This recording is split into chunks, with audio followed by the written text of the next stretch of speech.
اعوذ باللہ من الشیطان الرجیم بسم اللہ الرحمن الرحیم رب زدنی علما۔ آج ہم اپنے تیسرے سپارے کا آغاز کرنے جا رہے ہیں۔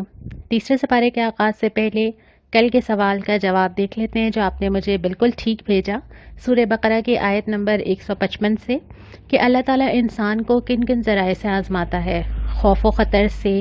بھوک سے یعنی فاقہ کشی سے، آمدنیوں کے گھاٹے سے اور جان و مال کے نقصانات سے۔ ان چار چیزوں کا اللہ تعالیٰ نے ذکر کیا اور آج کے حالات میں ہمیں شاید یہ بہت اچھی طرح سے سمجھ آ رہا ہے کہ اللہ تعالیٰ ہمیں کہاں کہاں سے آزما رہا ہے۔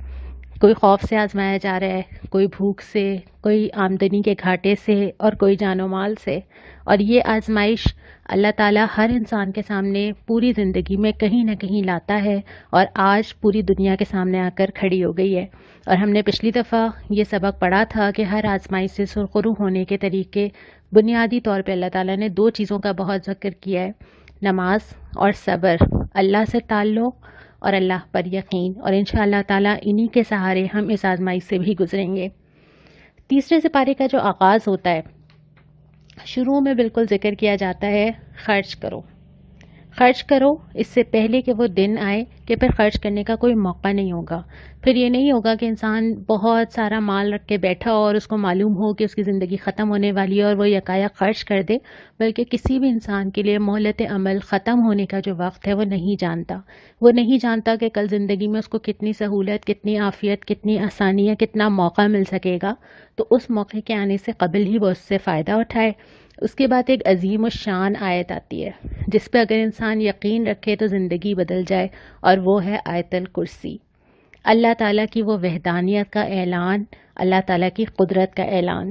اور اس کے بعد پھر فوراً تلقین کی جاتی ہے کہ جس نے اللہ پر ایمان لایا، جس نے اللہ کو پکڑ لیا، اس نے ایک ایسا مضبوط سہارا پکڑ لیا کہ دنیا اور آخرت میں کوئی رنج نہ ہوگا۔ دنیا کے سارے سہارے جن کو انسان خود سے بہت قریب محسوس کرتا ہے، جن کے بغیر انسان سمجھتا ہے کہ شاید زندگی گزر نہیں سکتی، وقت بتاتا ہے کہ یہ سارے سہارے عارضی ہوتے ہیں، لیکن ایک اللہ رب العالمین کی وہ ذات ہے جس کو انسان مضبوطی سے پکڑے تو زندگی کے مختلف مرحلوں سے گزر جائے۔ اس کے بعد کچھ مثالیں دی گئی ہیں جس میں حضرت ابراہیم و نمرود کا قصہ ہے، ایک ایسے شخص کا قصہ ہے جو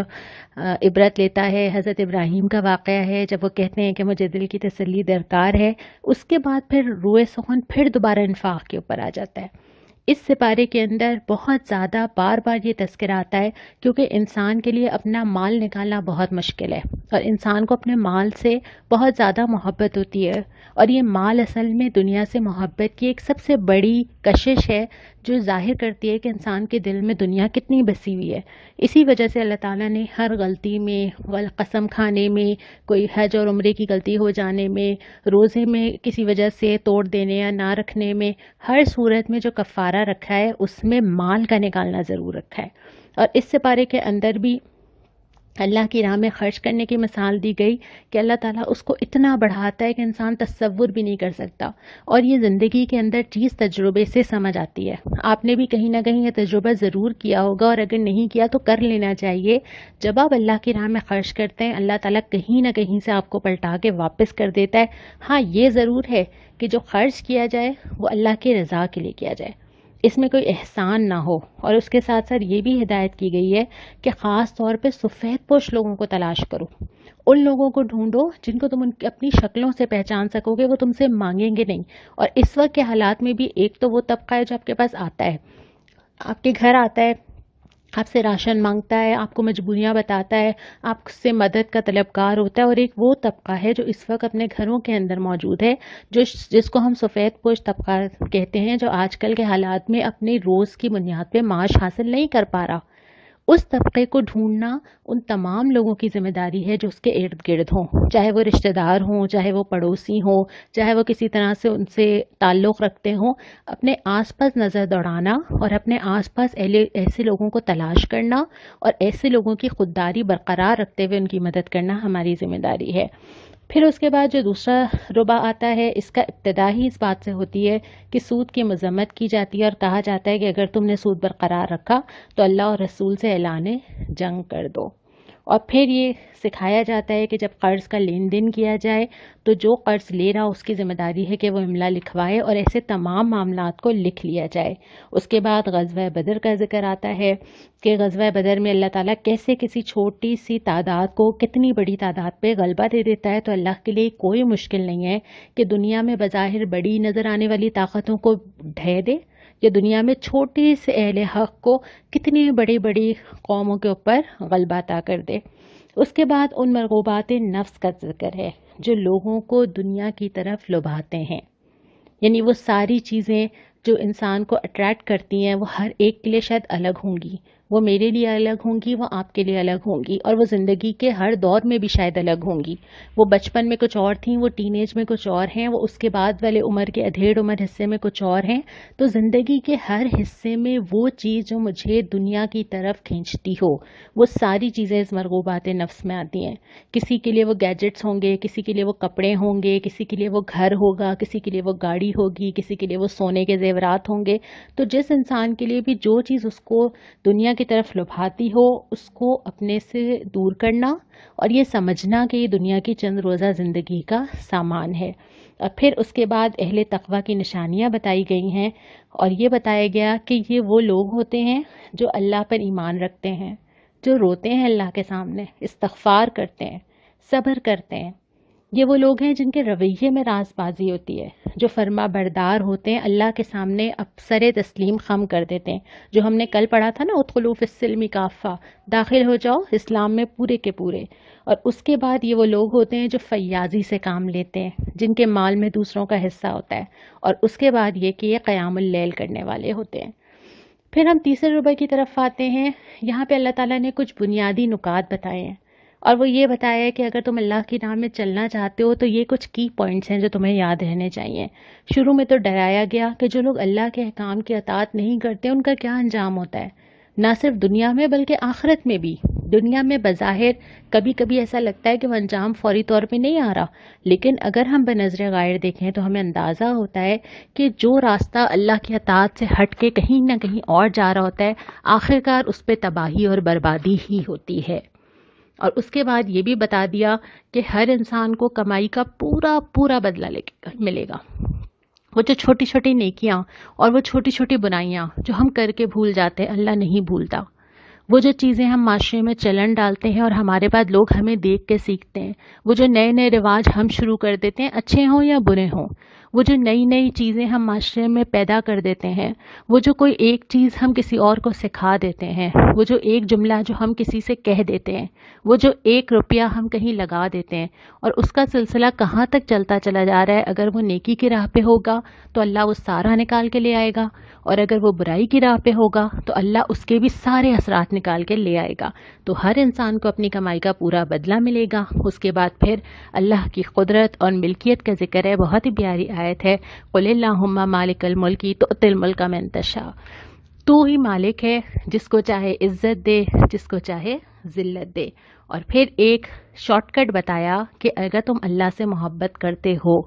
ایک چیز پکڑ لو، نبی صلی اللہ علیہ وسلم کی پیروی۔